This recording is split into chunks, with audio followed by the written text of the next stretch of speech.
said, okay, maybe this is going to be the era of consumerization of healthcare.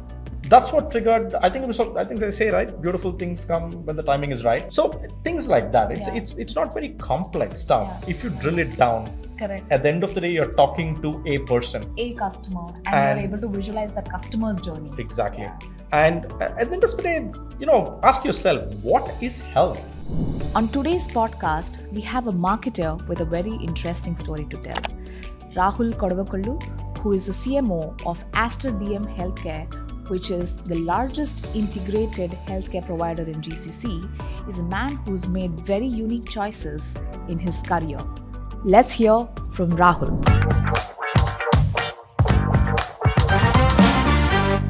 So Rahul, what prompted your move to Aster from the Japanese conglomerate Rakuten? No, I think firstly, I've been very grateful to work under the leadership of visionaries, be it my time in Wipro or in Rakuten. And here came another opportunity with an organization that's been built by a visionary who started as a single clinician and has built this this empire across hospitals, clinics, and pharmacies, amongst many other things. And I'm talking about Dr. Moopan here. Yep. So it came out of the blue. I was quite happy with what I was doing. But I think COVID got me thinking a little bit. The time that I got during COVID, let's put it that way.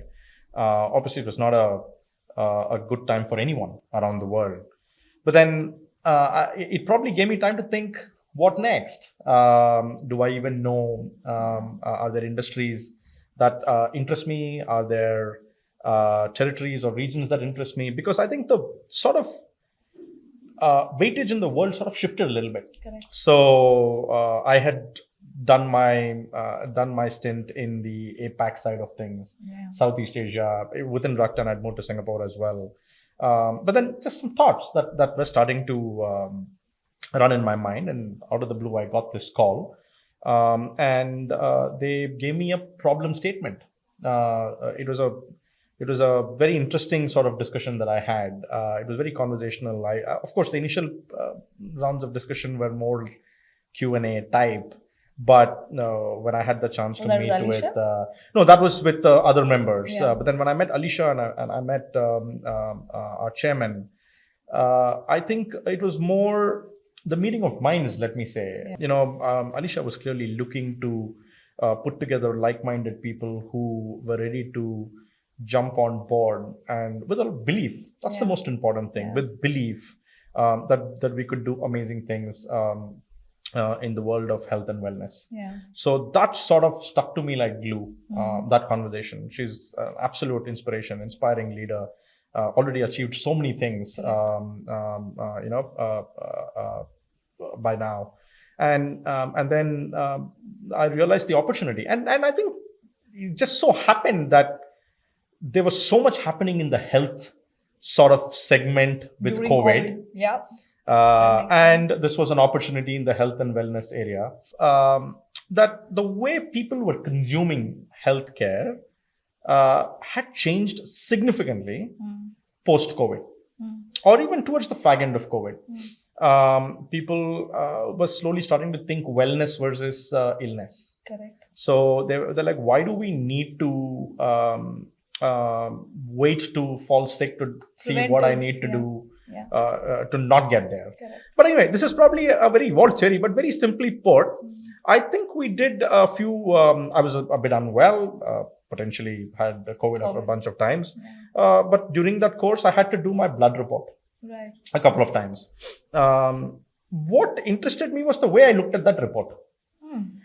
Earlier, when I did, you had these annual health checks that the company would anyway do. Correct. And I would just look for the red line at the end. I don't care what else is written in the report. Correct. Finally, there's a summary. They'll put a red line, or there's no red line. If there's a red line, I'll say, okay, am I going to die? Or is it something I need to pick up immediately? And then I move on. But when I did the reports after or during this whole COVID phase, I was starting to understand these numbers a little more. So I said, I need to know what this number means. What is this percentage?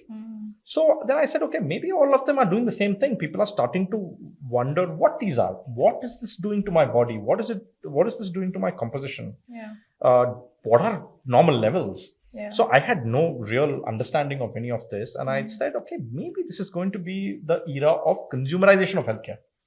Very similar to what happened to IT and technology in the early 2000s, right? It became consumerization of technology, demystifying technology. I said, I have a feeling consumers are going to start taking health. They already were. It was moving there, but this is going to get amplified. Correct. And people are going to take it a lot more seriously.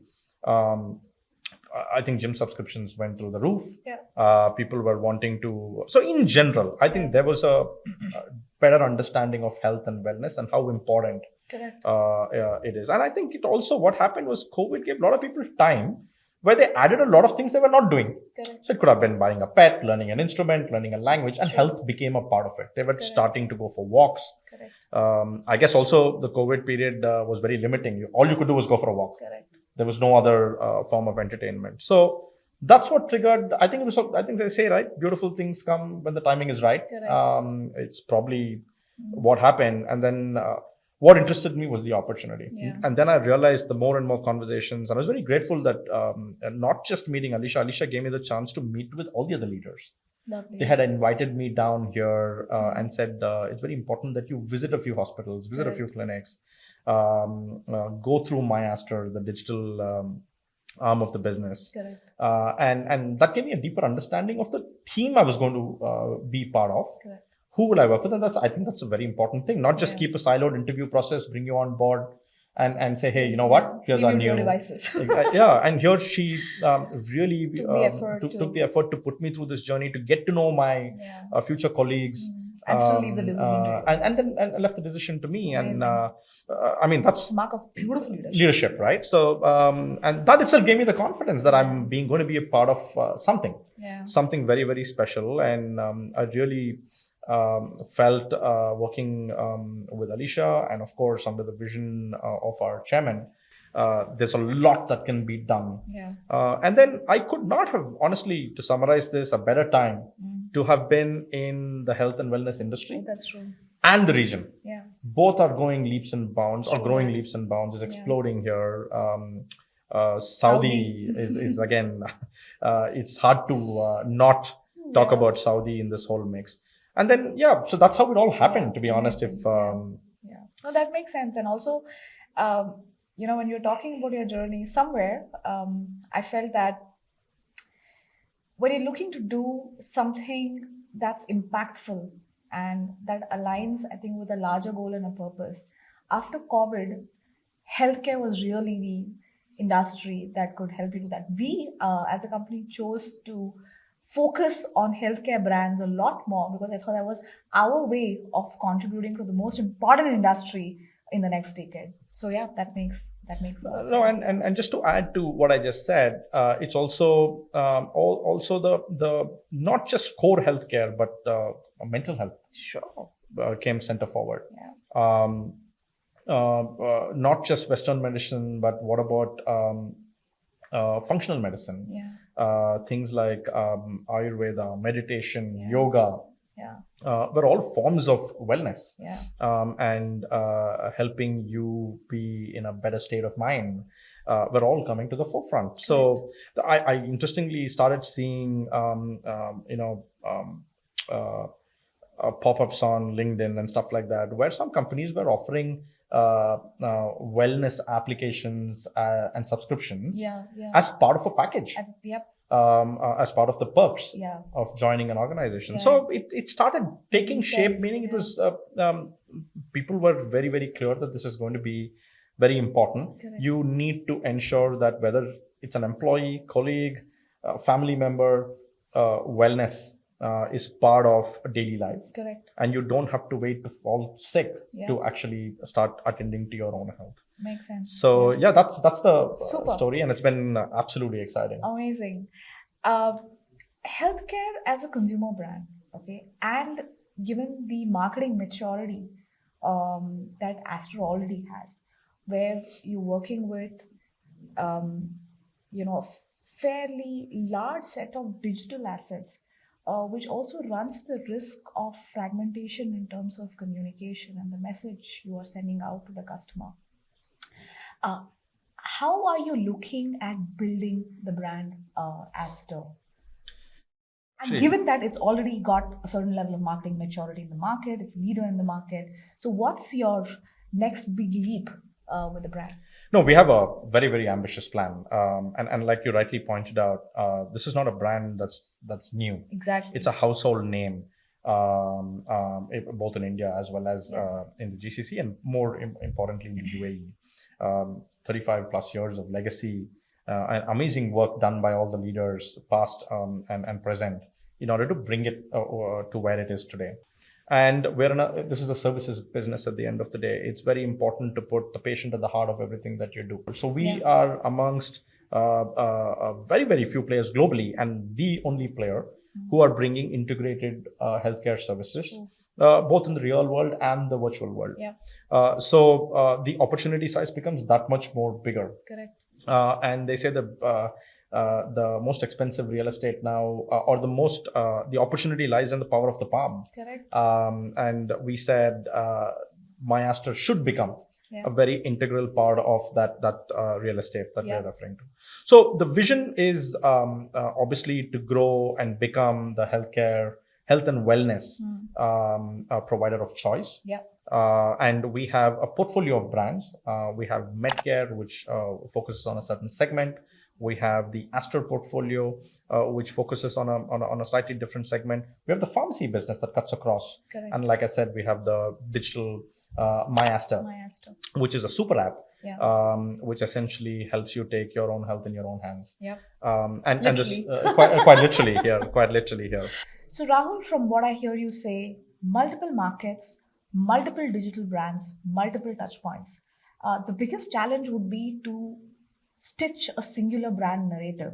So how are you looking at that problem statement? So the consumer is still the same.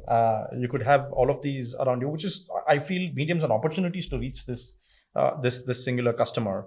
But the important thing is to remember that even though your health and wellness, there are the cases which directly needs care, and you need to address them very differently. There would be a need to visit a hospital in terms of very, very important and serious care. But there are, of course, the coughs and flus and the little niggles where you have the customers have choice. There are so many brands that they can go to. But before we get into even seeing how we reach them, keep in mind that the customer is still exposed to so many other brands, non-healthcare, and you're competing against many other things. So it's important to bring the humanization, the human side of care, which connects more with the customer, the art of storytelling. Nobody's waking up to see complex surgery. Nobody's waking up to, but there is a segment for that because they're probably in that space and they want to know how a certain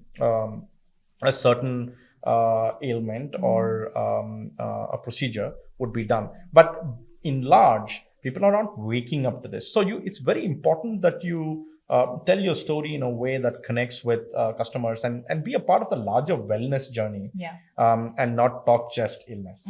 And in terms of touch points, again, we look at a multidimensional view of the customer. We have a very clearly well-articulated omnipresent strategy, given that we straddle across the real and the digital world, and ensure that in an ecosystem, the most important thing is not to silo yourself when the communication happens. It's very important that your comms and your plan also works in an ecosystem. So you can't have the pharmacy marketing team send messages to the same consumer on pharmaceutical products and at the same time bombard him with products that are on the clinics. So we've ensured that we've built a journey where all these duplicates are removed, and we're looking at it as a holistic ecosystem play. So things like that. It's not very complex stuff. If you drill it down, at the end of the day, you're talking to a person, a customer, and you're able to visualize that customer's journey. And see how you seamlessly integrate your brands into that journey. I think that's the key to any ecosystem play. And again, the concepts of lifetime value is very, very critical. And the outside in view is also very important. And a lot of times we sort of miss this. The customer is not wanting to waking up to listen what you have. They are talking. Are you listening and then telling them what they need? So true. That is actually probably very, very core. It sounds very fundamental, but often sort of neglected when we build our plans. And brands are very over enthusiastic to just tell their story. Yeah. So how do you tell your story in a way that it makes sense to the customer, and is it actually addressing the need? Correct. I think that is another very, very interesting piece. And the last thing is creative output. Correct. Look, this is where I think you need to balance out traditional marketing and your and the new age thinking that's coming into play. Now, I do understand that creative has the way you deliver creative changes significantly when you use digital channels versus how you use. But there's a lot of talk around performance marketing, which is very important. Gone are the days where somebody can hide behind corporate pillars and say, oh, this is brand, this is branding intangible. And this is performance. I think those days are gone. Correct. Everything and anything is measurable today. But what are you measuring if the creative is not good? Correct. I think the need for us to have good quality creative is extremely critical, because what you're competing against is not just another healthcare brand. So what do you define as a good quality creative? No, again, goes back to fundamentals of, is it able to engage you? First of all, if the person doesn't even stop to listen, and and secondly, are you talking to the customer at the right time? This the balance between real time and right time is also very important. Amazing, that's a lovely distinction. Because sometimes we're so running behind real time. Maybe that is not the right time to talk to this customer. In our business, it's even more important. So I think this organization, as an organization, we are set up to build those bridges and create that balance between the real and the digital world. The human touch will never go especially in our business, because sometimes all people want is not digital nudges, but somebody sitting next to you, holding your hand and saying it's going to be fine. Correct. That goes a long way in especially this business. And building the brand. No, 100%. And I'm not separating these two. It's one is the reflection. Brand is a relationship. It's culture. I find it hard to de-link culture from brand. To me, brand is culture. We take a lot of pride in what we've done over the years. And it's just this vision of this one man who started it off as a single clinician to what he has built here today, with an amazing set of leaders around him over the years. And now it takes great leadership to build an amazing set of leaders. 100%. And really enjoying the journey. A lot to do, to achieve. Health and wellness is going to be center forward. And at the end of the day, ask yourself, what is health? It's probably happiness. Right? Wow. You could say, I just feel happiness. That is so well articulated. Happiness begins with health, right? So I think that is going to be very central to our thinking. Let's put it that way, irrespective of which brand and what brands we take to market and which business vertical takes that. Beautiful. Aster, by design, is like you said, launched My Aster, which is a super app. Aster's digital journey is something that you're very, very ambitious for. And from a brand and marketing perspective, the digital touch points are influenced by social media, by content formats, by influencers. And I do know that you're taking some very, very conscious calls with some of these channels. So I want to hear your strategy and your idea about what do you think works with respect to digital content formats the best to connect with your customer? What do you think works best when we speak about influencers, and how do you sort of really create a lever with the influencers? So if I can have your ideas on that. Yeah, so let's break this down. So first is the messaging and the creative. Correct. I think I've already mentioned it. It's very important that we pay very, very close attention to the quality of creative. Is it communicating the real message? And in digital mediums, you don't have the liberty of pages and pages, editorial and advertorial that comes into play right then and there. It could be linked to all of that. But the attention span. The attention span and you in most of the channels you take audio away. So you're literally you need to gain attention for them to even turn that audio on. Especially if you look at channels like nobody has their volume on in most times. So you've taken sound away already. Correct. So you're literally looking at visuals and text.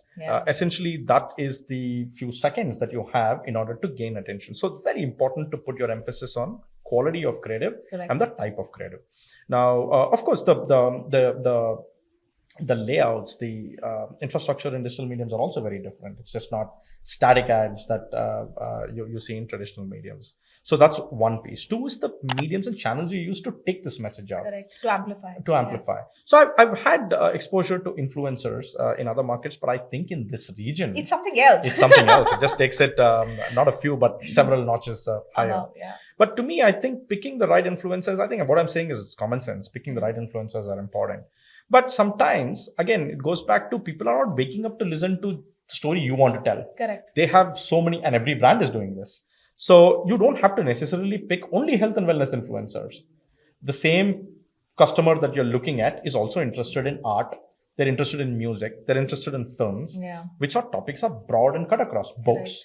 So again, categorizing your customers into tribes and then figuring out what could be things that cut across is another strategy by itself. So you don't have to deliver a health and wellness message only through a health and wellness. But of course, if it is a topic of seriousness, then you need credibility. So a doctor delivering it or a physician or a clinician is very important.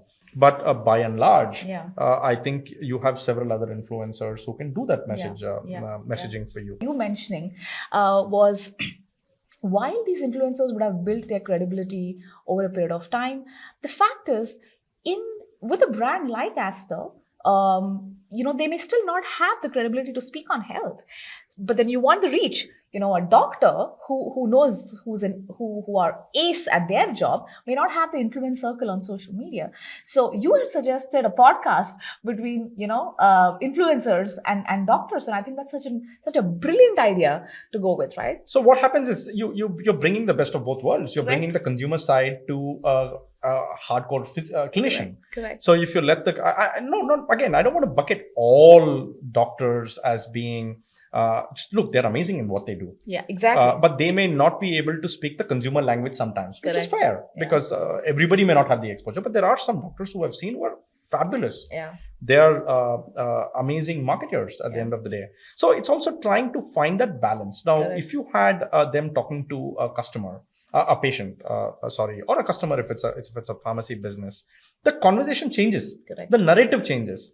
Because sometimes kids, pediatrics is such a big area and kids ask the craziest questions. But you can address some of these points in fun ways, which becomes content people want to listen to. Versus, hey, you know what, I'm saying something, you got to listen to it. And today we all know consumers have the power to turn on and off things at the touch of a button. And they will, absolutely. So I think the other piece when it comes to influencers is to keep it more original. Don't give them a script and ask them to, because the originality is what you're signing up with them for. The authenticity. Is what you're saying. There are people who are known for a certain way of delivering a message. But don't tell them how to do it. And don't ask them to cut that off. Just because it doesn't suit your brand, but because that's the reason why there is an audience following them.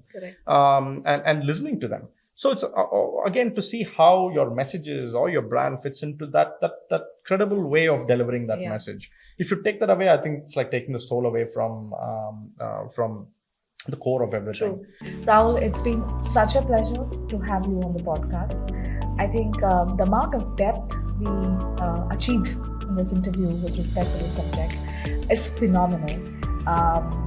It's been great talking to you. I thoroughly enjoyed the conversation and look forward to having you on more podcasts with us.